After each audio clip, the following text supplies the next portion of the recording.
वाक़ा पेश दरअसल आया। ओकन पक्योती कैसे देखते हैं आप उस इंसिडेंट को?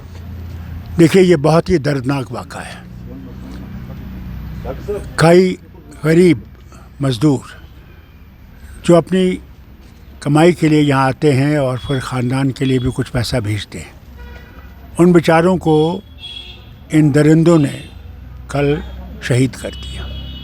उसके साथ साथ हमारे एक डॉक्टर साहब भी थे जो लोगों की खिदमत करते हैं, कल वो भी अपनी जान खो बैठे। अब बताइए मुझे, इन दरिंदों को मिलेगा क्या? क्या वो समझते हैं इससे यहाँ पाकिस्तान बनेगा? आज कई सालों से हम ये देख रहे हैं कि वो आ रहे हैं वहाँ से, और हम कोशिश कर रहे हैं कि ये मामला ख़त्म हो और हम लोग आगे बढ़ें, हम लोग मुश्किलों से निकल सकें।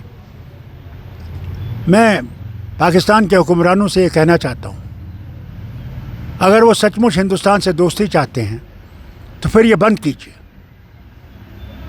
कश्मीर पाकिस्तान नहीं बनेगा, नहीं बनेगा, नहीं बनेगा। हमें मेहरबानी करके इज़्ज़त से रहने दीजिए, तरक्की करने दीजिए। तब तक आप ये हम लोगों को मुसीबत में डालते रहेंगे। 47 से आपने शुरू किया, कबाली भेजे, बेगुनाहों को मरवाया। क्या पाकिस्तान बना? जब ये 75 साल में पाकिस्तान नहीं बना, आज कैसे बनेगा? अल्लाह के वास्ते अपने मुल्क की तरफ देखिए, उसी तरक्की को कीजिए और हम लोगों को अपने खुदा के पास छोड़ दीजिए। हम अपनी तकदीर बनाना चाहते हैं, हम इन मुसीबत से निकलना चाहते हैं, हमें यहाँ की गरीबी को दूर करना चाहते हैं, बेकारी को दूर करना चाहते हैं।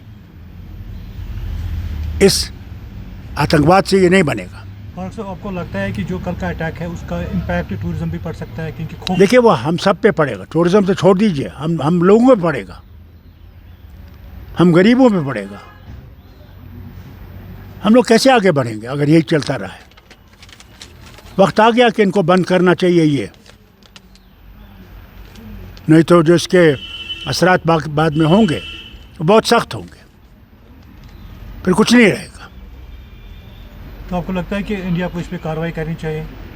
देखिए, मैं नहीं जानता इंडिया को क्या कार्रवाई करनी चाहिए, वो तो मरकज़ खुद जानता है, ये मरकज़ का मामला है। लेकिन एक सेटबैक है। मगर हम लोगों को सबको मुसीबत है।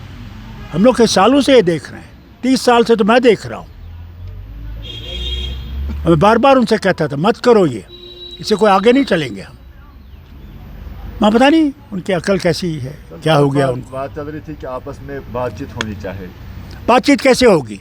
आप हमारे बेगुनाहों को मार डालें और फिर कहें बातचीत करो? कैसे बातचीत होगी? पहले मारना तो बंद करो, और बेगुनाहों को मार रहे हो।